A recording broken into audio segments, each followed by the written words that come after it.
And these events are only possible because of our generous sponsors. And so we have this wonderful video from TST, who sponsored not only this month, but also March. So they have been a strong supporter of the RV Women's Alliance and these events.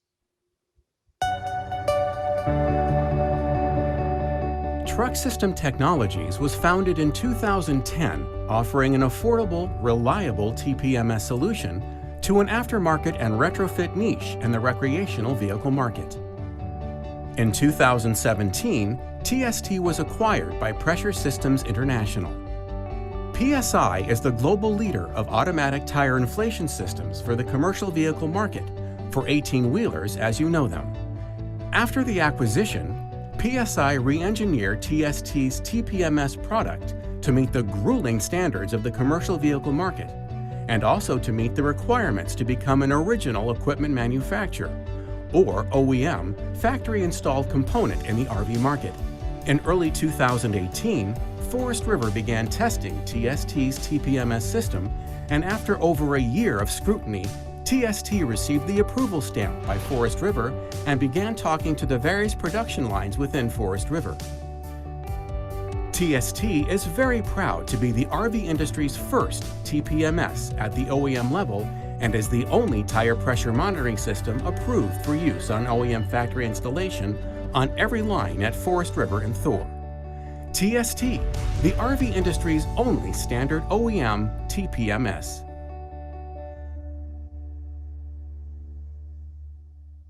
So thank you again to TST for being our sponsor. And we are so excited to have them as our presenters today. So Craig Smith is going to be our moderator, and he is going to introduce the rest of our wonderful panelists today. Well, thank you, Monica. Let me start by saying TST is very excited to sponsor this event and be part of this Coffee, Lunch, and Learn. And I do want to give a shout out to Stephanie Oakes, who connected with Monica and got the whole ball rolling. She's going to be on the line today, but we actually have some other very special people that are going to be doing all the talking and presenting. And some of these people I get to work with on a daily basis, and I'm blessed for that. Let's roll right into it. And again, as you saw in the video, the background of TST, it's a subsidiary company of Pressure Systems International, and you've probably all seen these little hoses spinning on truck tires, trailers as you're going down the road. That's what PSI has been producing since 1993. They are the global leader in automatic tire inflation systems for the commercial vehicle market. And we're closing in on 2 million units in operation here in the US. And again, great history with this company in the commercial vehicle market. In 2010, after TST was acquired, TST was acquired by PSI in 2017. And again, in the video you saw, we kind of just took a close look at all the products, redesigned them. We have an extensive QC here in the plant in San Antonio that makes sure everything that goes out the door is up to par. And this offered us the chance to be the first TPMS that's been approved for OEM installation on every line at Thor and Forest River. And again, our motto here at PSI and TST is air carries the load. And that is our singular focus. We are tire people, and our singular focus is tire pressure management, be it ATIS or TPMS. So today I'd like to talk about the people that are going to be with us, and a couple of people aren't going to be with us, but for now I'm going to talk about Debbie. Debbie, I mentioned I get to work with these people every day. Debbie and I, we talk and we keep each other rolling. We make each other laugh. We have a great time. We really enjoy our jobs. Debbie's been the operations manager for Truck System Technologies for as long as I've known her. She's has a good background in transportation, trucking, and the recreational vehicle industry. She's very good with human resources. Again, she works customer service, sales, extensive technical knowledge when it comes to our TPMS systems and competitive systems. She is an avid RV traveler. in her off time, and you will find her traveling down the road with no worries thanks to her TST TPMS. She has an Associate of Arts and Science degree, which is focused on business admin, management, and operations from Lanier Technical College. Yay! Peggy, all right. Peggy's, she's a graduate of University of Minnesota. She began her career as a cooperative extension agent in New York. She and her husband, Jim, then built and operated a broadcast television station up in Glen Falls, New York. They have produced a lot of the training and installation videos for TST, and I've learned a lot from them as far as how to put forth the technical instructions and whatnot. So we've collaborated on some stuff since I came on board here a few years ago. Their next adventure was to move on to North Carolina, where she became a public information officer for Brunswick Community College. And they also owned a bed and breakfast. So they've been around the block and done a lot of different cool things. So then she and Jim, feeling the wanderlust, made a life change, and they became full-time RVers. And that's a lifestyle they've enjoyed for over 12 years. They connected with TST in 2009, 2010, when they first purchased their TPMS system from TST. And they came to work for the company in 2015. So Peggy and Jim, they currently assist customers with sales and technical support. So if you call that 770 number in Cumming, Georgia, and you're calling TST, chances are you're going to get one of them on the phone right away. And they are there to answer any and all questions you may have. So feel free to reach out and call. And again, TST, known for our customer support. And thanks to Jim and Peggy and Debbie and people that fill in on the off times. We are known as having the best customer support in the industry. Peggy also likes reading and spending time outdoors with their little golden doodle.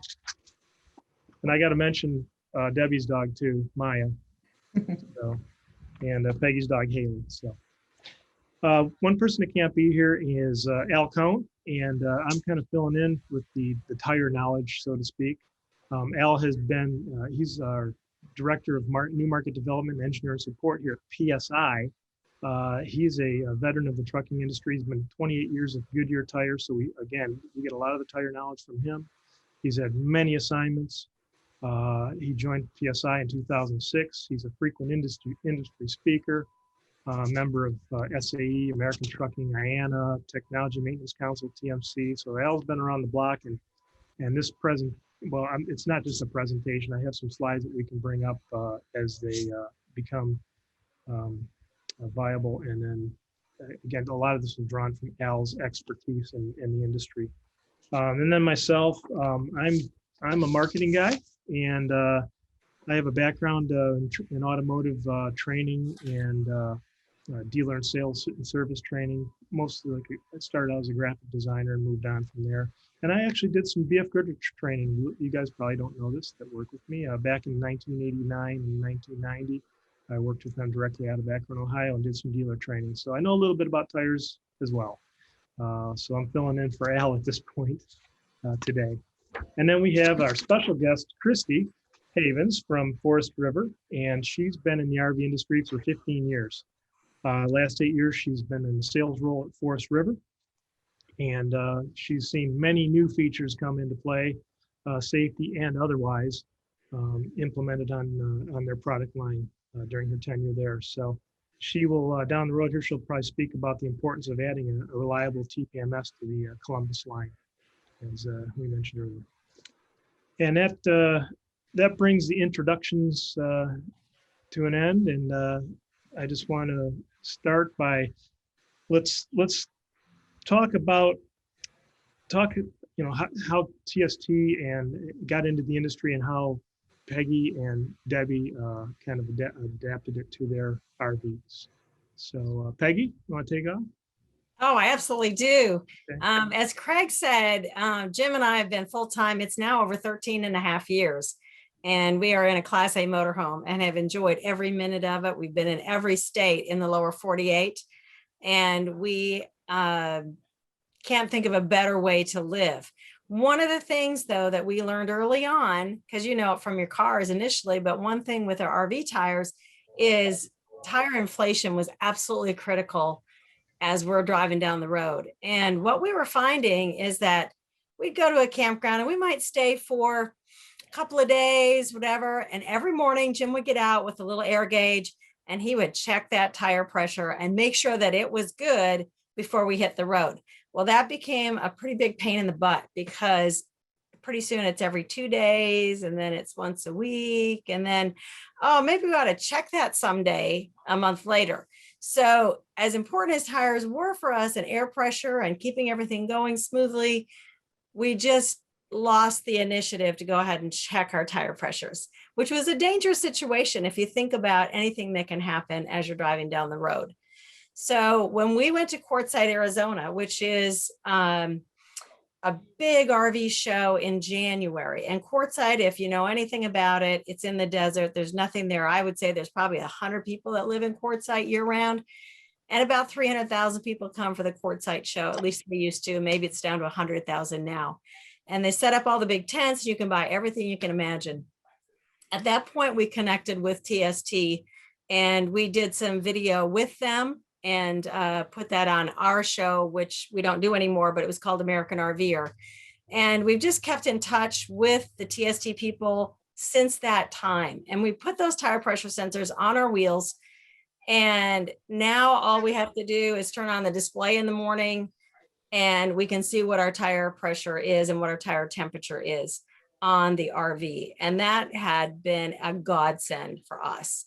So that's why we appreciate the TST or the tire pressure monitoring systems, because it saved us going out and having to check those tires every single morning to make sure that they were aired up to the proper levels that they should.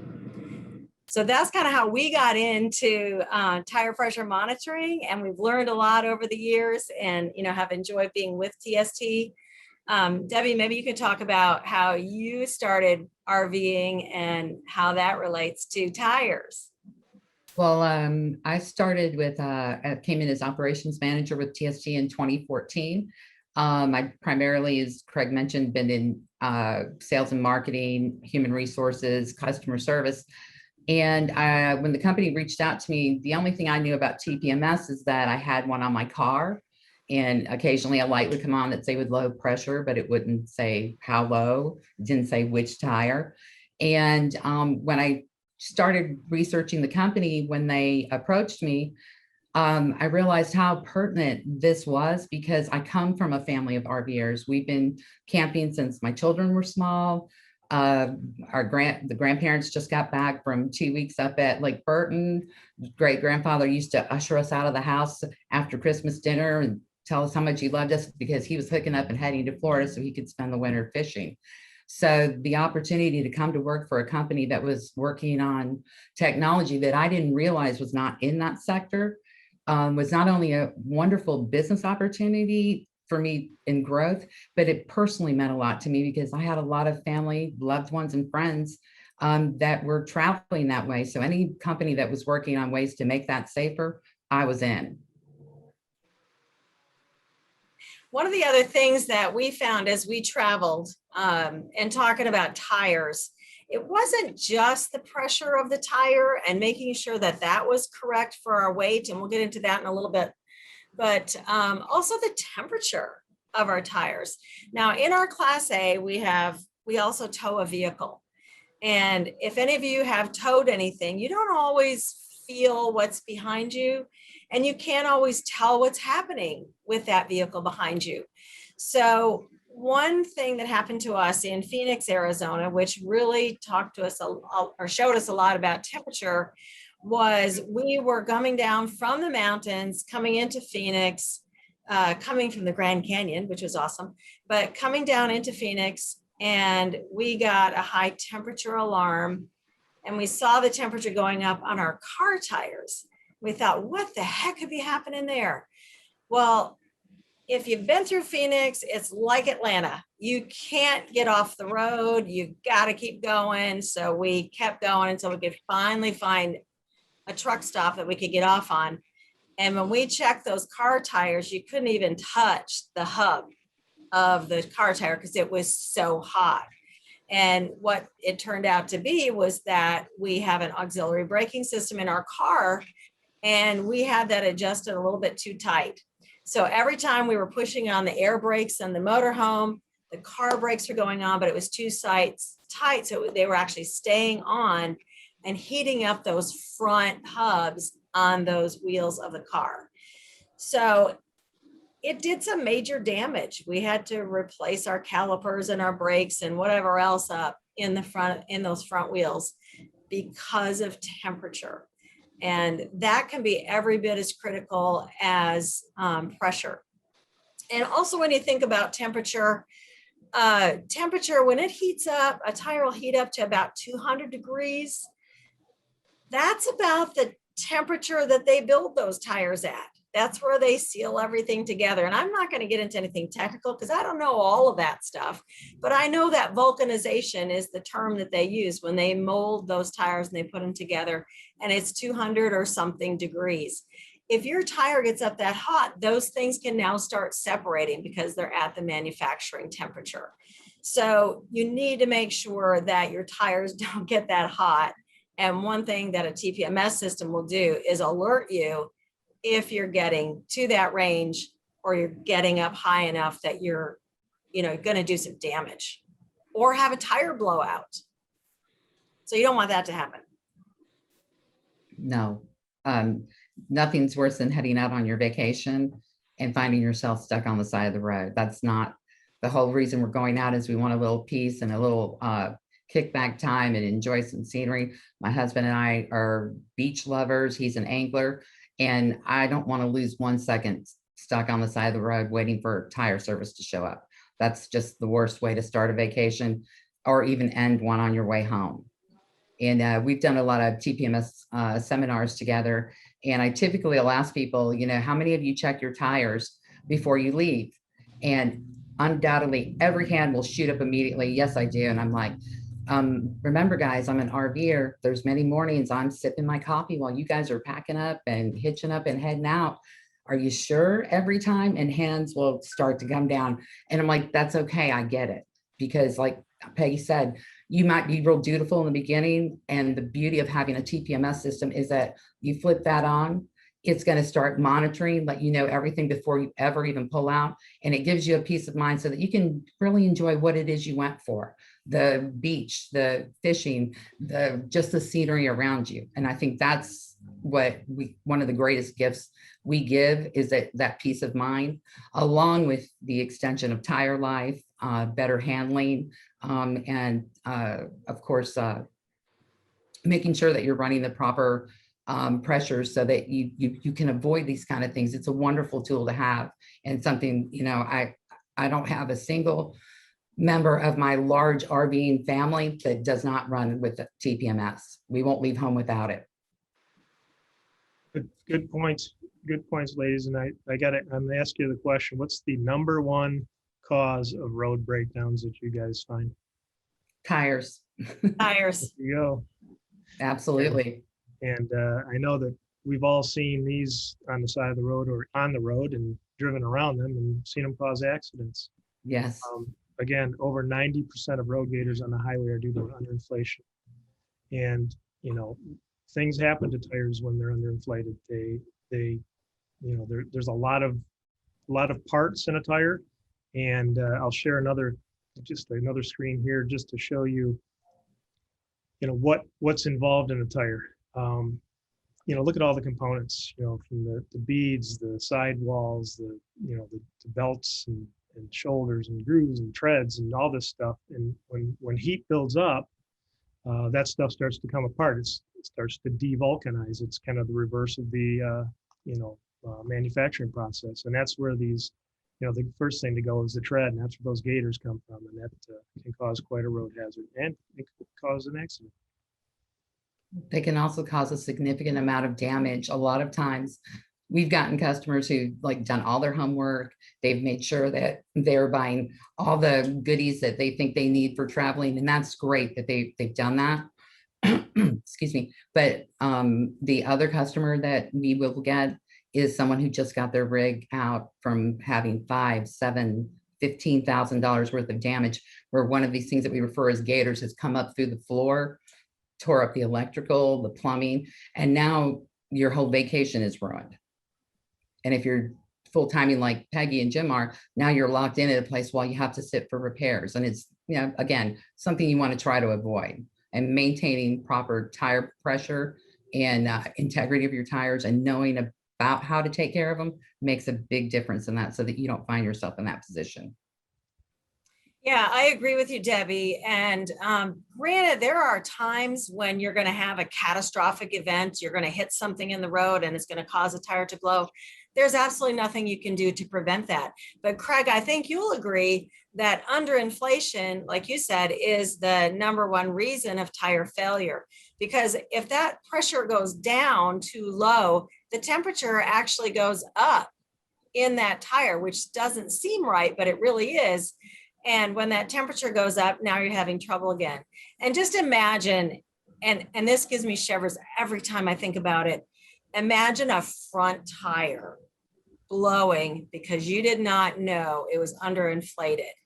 And not being experienced as an RVer, which many people are, RV drivers are driving big rigs, they can easily lose control of what they're driving. And now, you may have loss of life because you didn't check your tire pressure. So I just think it's critical that people take care of that and know what's going on with their tires.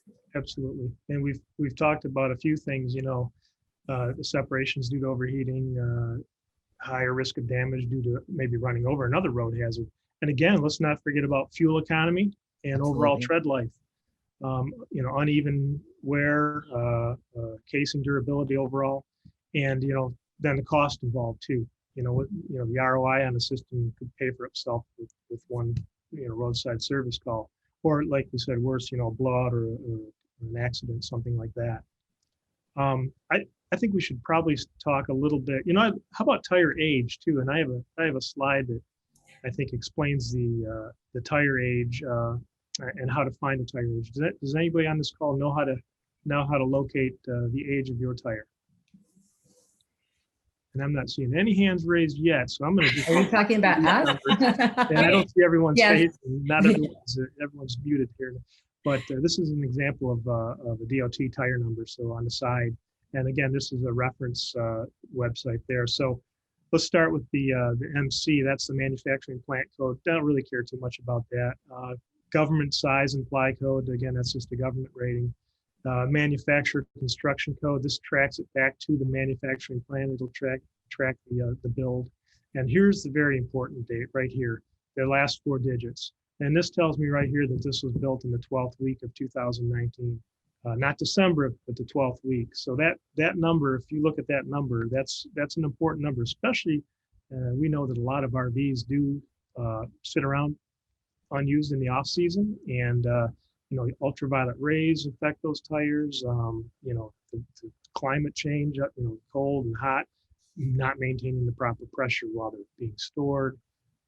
So typically, I think a tire in Al, I learned this from Al, 7-8 years is about as long as you want to go.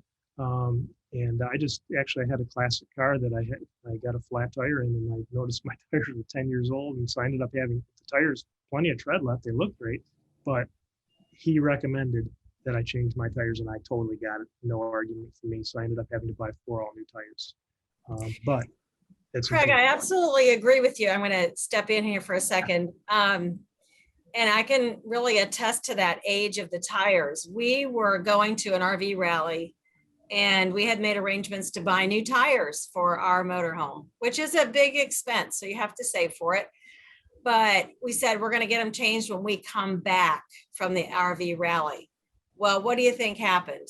We had a tire blowout on the way to the RV rally. So we waited just a little bit too long before we bought those tires. And what happened to us, as happens to most people when they have a tire blowout on the side of the road, is 5 hours later, they're coming with a tire that doesn't match the one that you have because they can't seem to get one the right size. And now you're driving mismatched tires, and you've paid $700 for a tire instead of $400 for a tire.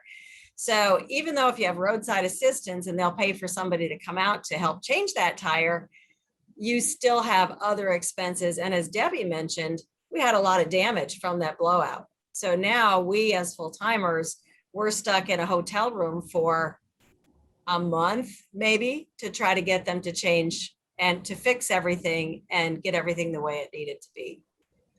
Actually, last night I was on one of the RV forums that I'm a member of, and one of the members was getting ready to leave for a really lengthy spring and summer. He said they were going to do much more traveling than they had, and he had taken his 96 motorhome in, and the tires on it were 11 years old. And the tire service guy actually said, "Oh, they look good. That's fine." And he was like, "Do you feel comfortable with that?" And it was amazing the amount of people who popped in who were like, "No, get them changed." But they were all over the place with like how long, how old, whatever. We just put brand new tires on ours for this season, and ours are right at 5 years old. And if you looked at the ones we took off, they looked fine, but that's not what I'm looking at. I'm looking at the overall integrity of the tire, and that's carrying precious cargo, in my personal opinion. So safety is always going to be number one choice when I'm making a decision about that. Absolutely. And, Peggy mentioned the size of tires, and I'm not sure if y'all, there's a lot of numbers on tires. We just learned what the DOT numbers mean. And typically they're molded into the tire in a different area. But on the side of the tire, you're going to see these types of numbers, like a 235, 80, 16. What does that mean? Well, the 235 in a tire is going to be the tire width. That's the width from the outside sidewall to the other sidewall. Then the next number, the 80, for example, is the aspect ratio. So the aspect ratio is going to be 80% in the case of an 80 series, 80% of that tire width. And then the 16 number is the rim width. So if you look at these two tire examples I have here, you'll see like a towable RV typical tire. This may be a 70 or 80 series tire. It's taller, it has a lot more air volume. It's going to carry a better load.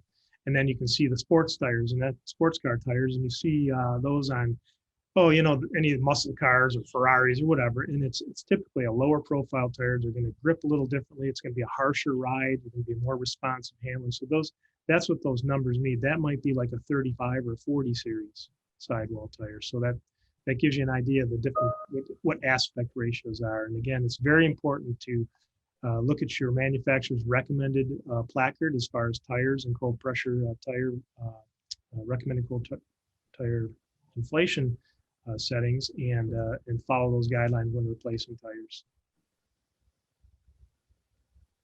So Christi, at Forest River, this might be a good time for you to jump in and help people know where to find that information on their trailers.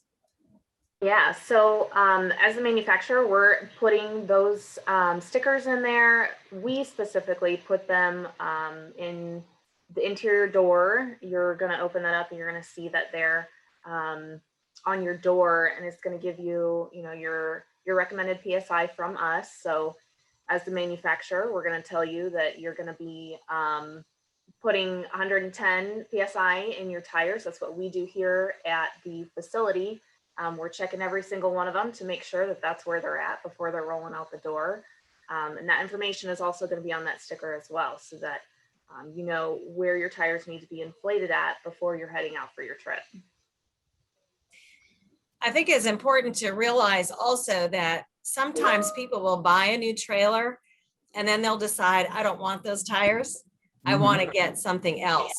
Yep. Now that might affect that tire inflation recommendation from Columbus, won't it? It will and it won't. So we can only we can really only tell you what our size tire is and what our recommended size tire is in the industry for our size and fifth wheel. We're looking at G-rated tires. So you're going to have to take the equivalent of your tire size according to the PSI. So like I said, for us, we're putting on that 110 for the size tire that we're using. That's information that you're definitely going to have to refer to make sure that you've got the right pressure in your tires. Also, I think it's important even before you change tires, but it's also important to make sure that you've weighed and understand the load range of your tires as well, because I think a lot of people don't realize how important that is. It's probably even, Christi, as much as you guys focus on the design of how you lay out kitchens, dining room, all of that for balance and stability, the same thing goes toward the type of tire that you have on. You want to make sure that it's handling that. And I think you have a slide on that too, don't you, Craig? Yeah, sure do. We have a couple different slides we can walk through on that, and I can show you. Christi mentioned the load rating, and this is again some more numbers on tires. Tires have a lot of numbers. This is showing a G load range and a load index, and then again there's charts out there that you can reference. Recommended miles per hour, and then recommended load based on dual or single usage. So again, there's more, pay attention to that placard. This is going to tell you a lot. Mhm.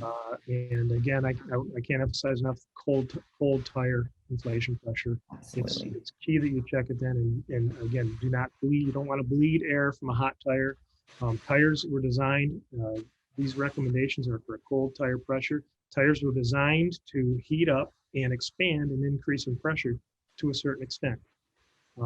Our system has a low and high pressure alert that are user programmable. Default is 10% below cold tire pressure and 25% above. That's when the alerts will come on. So again, if you get another alert, like Peggy mentioned earlier, dragging brakes, that's going to cause that tire to heat up even more. The pressure might not go up, but if that temperature goes up, that could warn you of another underlying problem. So that's a great way to keep track of your tires. Now, Deb, we were just talking about loads, and in this photo you can see, it's a fifth wheel that's got a trailer hitch with a golf cart on the back. Obviously not the standard original equipment, so it's important to get out there and get your products weighed, or get your RV weighed. And the best way to do it, is by having the vehicle fully loaded. And Peggy, I know you've had experience doing this, so I'll let you take over here and talk about this. Yeah, actually we have. We were at an RV rally early on, and there was a company there that said, hey, we're weighing tires. It's like, okay, what does that mean? So what we did is we went to their facility, and you see that little scale right there. They weighed each individual corner of our RV. And what that did for us is it told us not only front to back, but side to side, how we had loaded our RV. And if any of the tires had, or corners had more weight on them than really should be on those, because you want to have a balance front to back. And you also want to look at the gross vehicle weight of your unit to make sure you're not exceeding that as well. And that is certainly the best way to find out what tire pressure you should keep in those wheels. And the gentleman who did our weighing then went to the manufacturer of our tire, which at that point was Goodyear, and went to their chart and said, based on this weight, this is the pressure you should be keeping in those tires. And we get a lot of calls from people who say, well, I need to have a different weight on this side versus the other side because it's heavier on my right side than it is on my left side. Well, no, you shouldn't. You should set your tires based on the heaviest point, because you can't have unequal tire pressures on the same axle.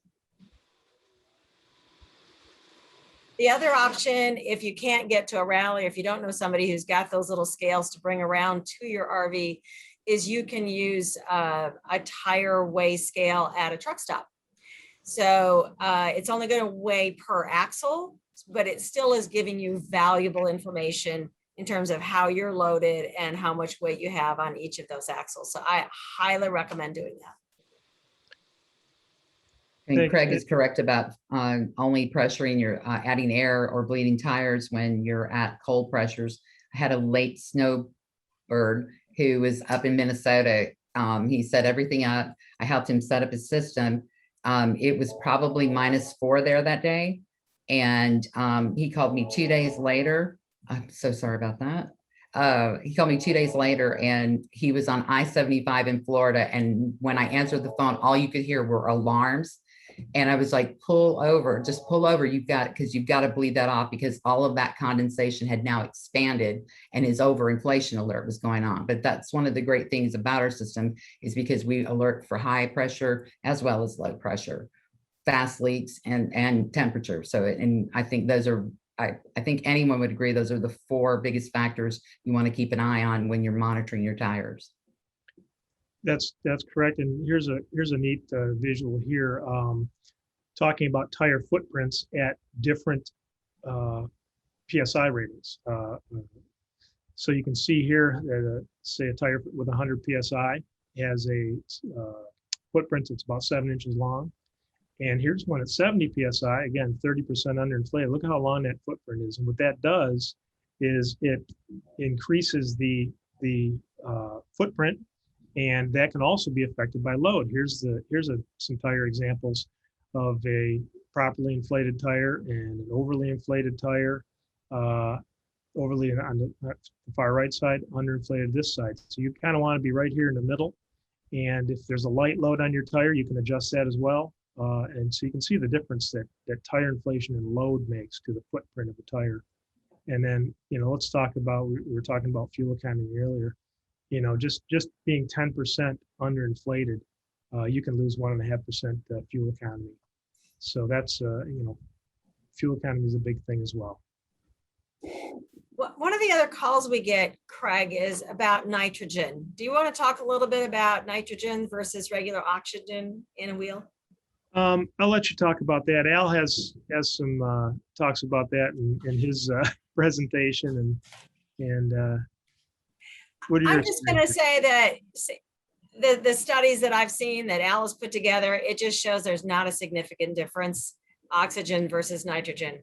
So if someone is selling you nitrogen for your tires, that's all well and good if you want to do that, but it's not going to make a whole lot of difference in terms of temperature or pressure or osmosis. When you're losing air in your tire, it's most likely not going to be from oxygen just going through the tire walls because of the way they're made. It's going to be, you've got a leak, you've got a puncture, you've got a valve stem that's leaking, something else is going on. It's not going to be oxygen versus nitrogen in causing your tires to lose pressure.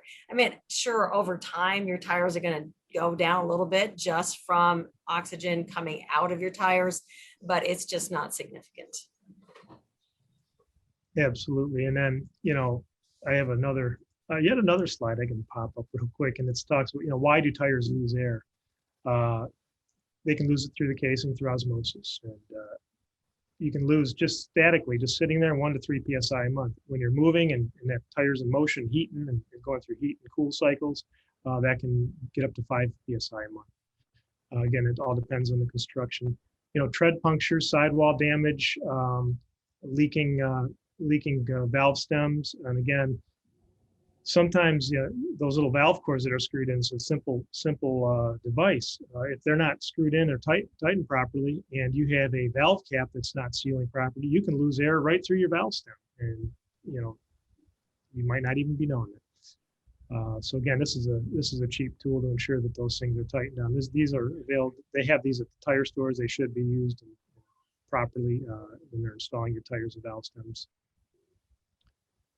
Different ways to, we talked earlier about different ways to check tires. There's the stick gauge, there's a hammer, there's just kind of, other, a bat, not the best way to do it. We also have, there's different types and qualities of gauges. There's the $15 little stick gauge. There's the digital gauge that you can plug in. Then, again, how accurate are these gauges? Do you really know? Our sensors are plus or minus 1.5 PSI. As far as the TPMS readings go. Some of these stick gauges, who knows? I mean, here's how a stick gauge works. The air comes out of the tire into the gauge, pushes against the piston. There's atmospheric pressure pushing against that. And if you break one of these things down, there's some really flimsy little parts inside there that can all go bad. So, do you really want to trust your tire pressure to something like that? Probably not.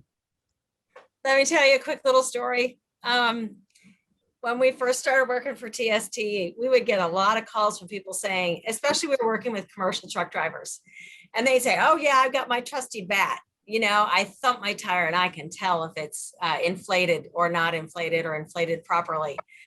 And Jim would say on the phone, he'd say, okay, this is what I'd like you to try.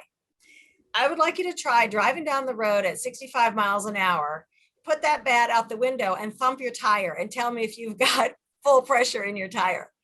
You know, to get them to think about, you can't tell really what's going on with your tires as you're driving down the road unless you have some kind of tire pressure monitoring system. Unlike the other folks that tell me that I just kind of walk around and look at them, and you know, when I'm checking the motorhome out, and so you just kind of glance down the jewels, and they're like, yeah. And so if they're all standing up, you know, I figure I'm good. And I said, so what are you running in those jewels? And they said, you know, 100 PSI. And I said, well, you realize that if even one of those tires is 10% lower, every mile you drive, you're dragging that tire a yard.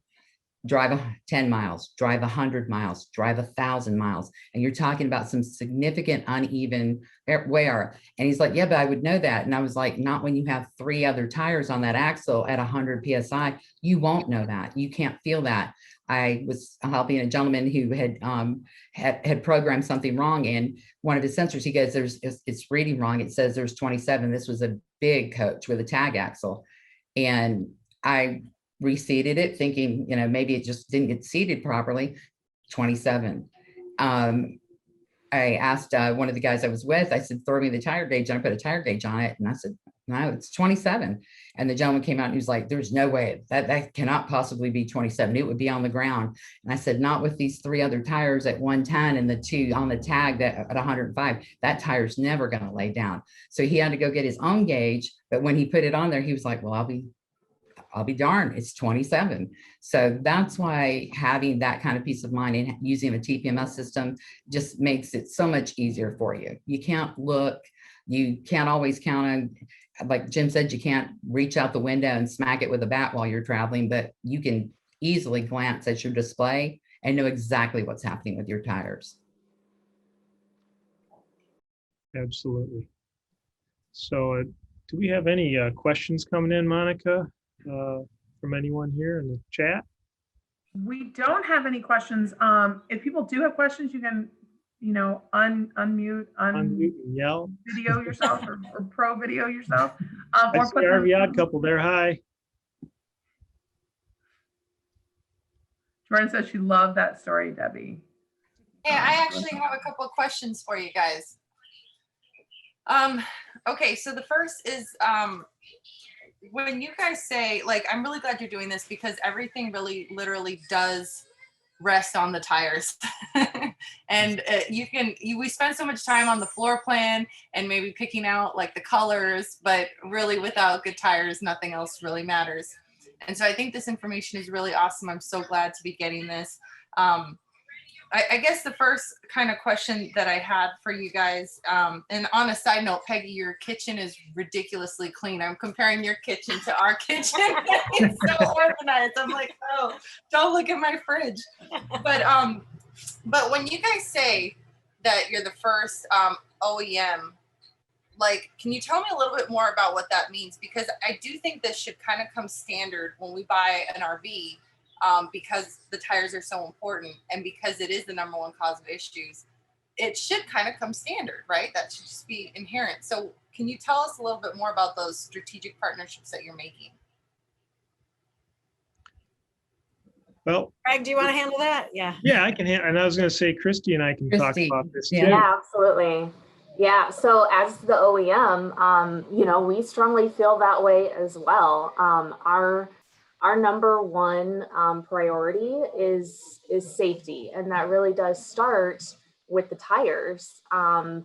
Like we've talked about, you know, these tire blowups that occur, they aren't just ruining just the tire. We've talked about the amount of damage that's also caused just by those tires blowing out. So our #1 priority, as we said, is safety, not just here at Columbus, but we also carry it through our other divisions that are within the Gundam Group, and it's Forest River wide now. So we're hoping to really lead and show the other divisions, you know, that it's super important that everyone else will kind of follow in those footsteps as well, because that really should be a standard. It shouldn't be something that we say, well, you know, it's up to you. You can put it on aftermarket, or you can option it in. You know, it really shouldn't be a choice. It should really be one of those standards that people don't see, so they maybe don't think about when they're buying an RV.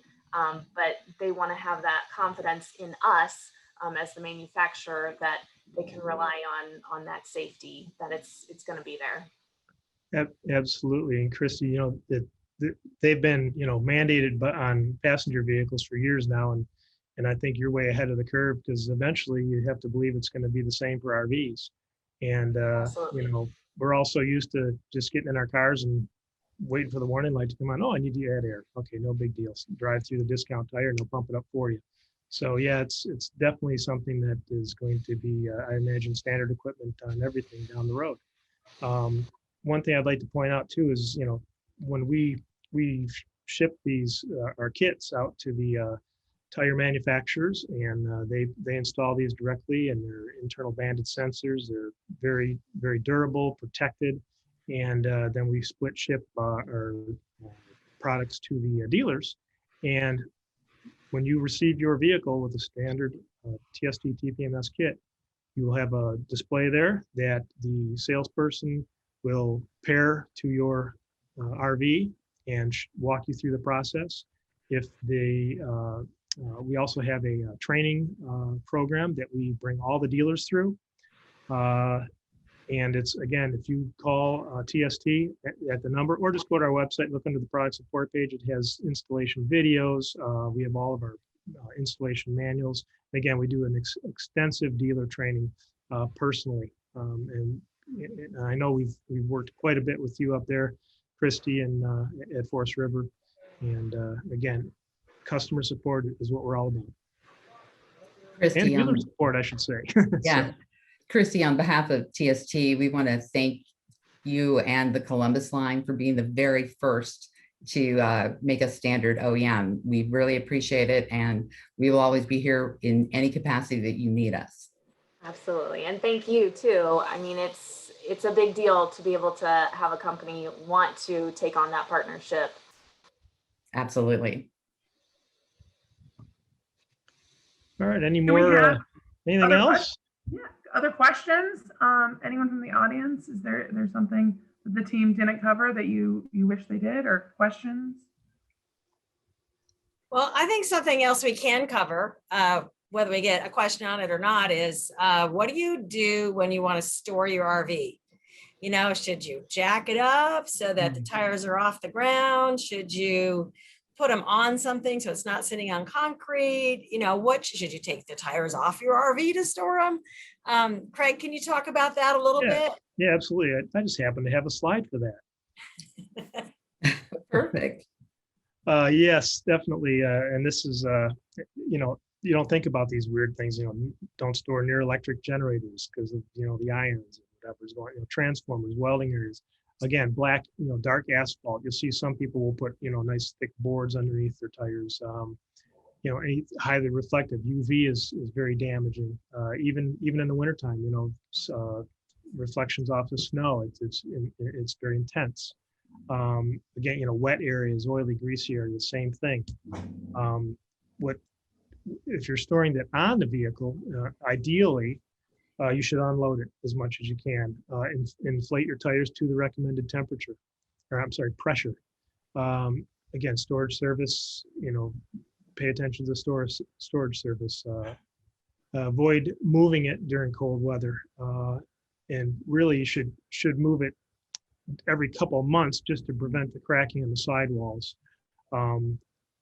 You know, it'll put that bulge, it'll create a flat spot, so when you get going, you'll hear that bloop, bloop, bloop until it warms up and everything's good.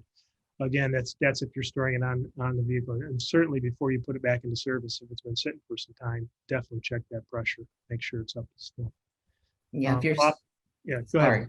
I was going to say, if you're storing, I have mine's on a paver pad, so we always have something between the tire and the paver pad so that there's no chemical reactions that could cause some breakdown or, diminish its effectiveness.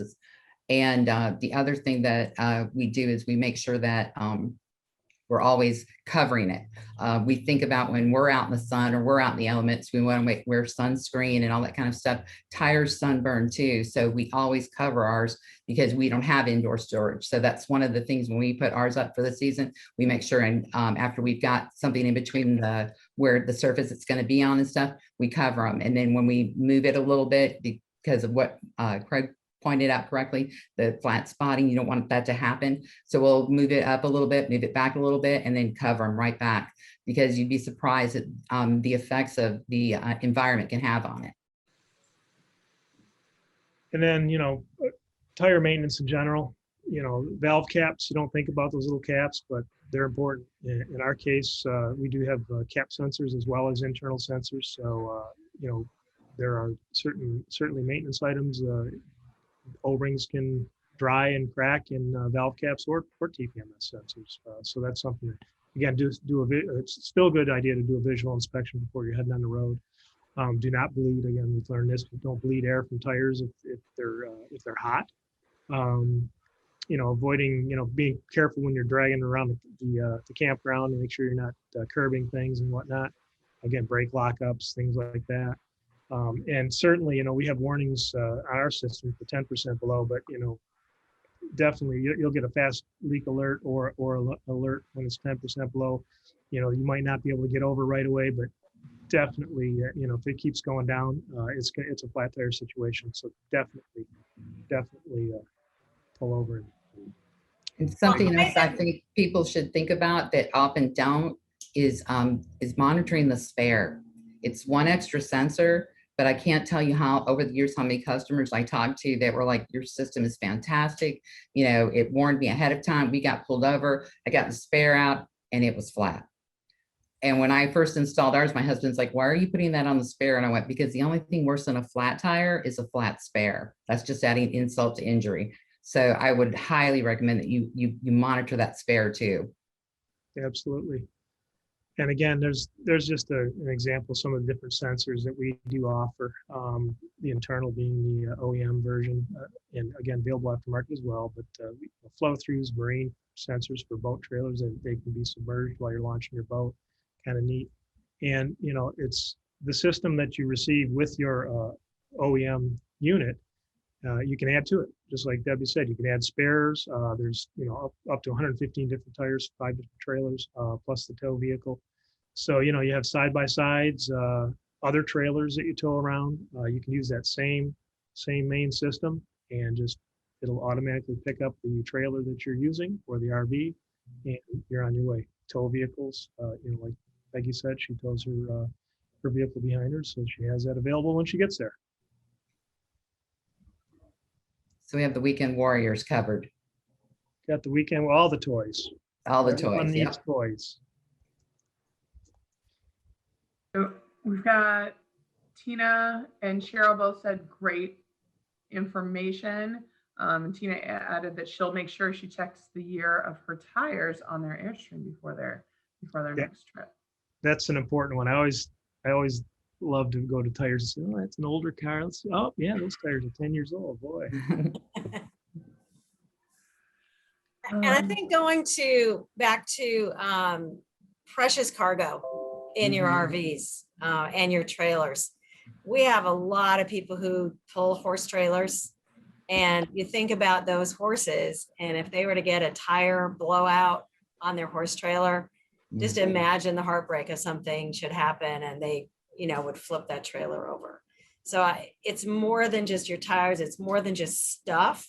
It's people, it's your pets, it's your business, it's everything. And it's just so important.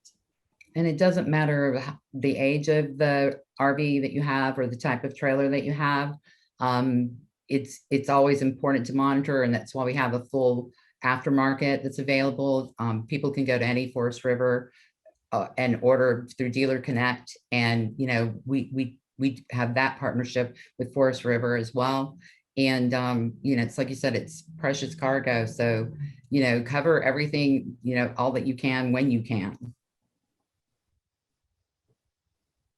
Absolutely. One more great comment from Cheryl, who learns great tips about storage today and says that they love and use their TST and would never leave the driveway without it. They also sell it in their online TST in their online store and recommend it. So definitely have some fans here today. So we really appreciate you coming on and talking about such an important topic, sharing your expertise for our members, and of course for being our sponsor last month and this month. So any final questions, comments before we wrap this up? Craig, I think you've got a do and a don't slide. Yeah, a little summary slide. We could pop that up pretty quick. Let's do that. Things that we've learned today, I guess, right? And there we go. We're calling it don'ts and do's. How's that? Again, don't permit tires to operate under inflated. We talked a lot about that. Don't bleed air from warm tires to relieve the buildup. Those tires are designed to handle an increase in air pressure to a certain extent. And don't reduce air pressure for a softer ride. Bad idea. That affects load. And when you have duals, don't run one, at a lower PSI or flat. If the other one's not, don't expect the other one to pick up the slack, because it's not going to. It's not what they're designed for. And on the do's side, definitely, again, reiterate it, do maintain proper air pressure for your load, and know your load by wheel position. We covered how to do that. There's weigh stations out there, rallies and whatnot. For sure, get your stuff weighed. Make sure it's fully loaded and the way you're going to use it. Do check your valve caps. Make sure that they're properly sealing valve caps. Do check it frequently, weekly, if at least. If you don't have a TPMS system, if you do have a TPMS, you're checking every time you're driving and while you're driving. So that's the beauty of that. Do inflate all the tires on that axle to the inflation pressure needed to support the maximum load. So take a look at your load ratings, and again, take a look at your placards. Can't reiterate that enough. Again, get your RV weighed. That's one of the most important things too. Absolutely. All right. So with that, I think we can call it a day. Was there one last call for questions, comments? All right. So much good information. Thank you. And have a great weekend, everyone. We hope to see you back here next week when we will be hearing from the team at Lippert about company culture. So hope you register for that and tune in next week. Thank you. Thank you, Monica. Thanks everyone for joining. Guys. Bye. Have a great day.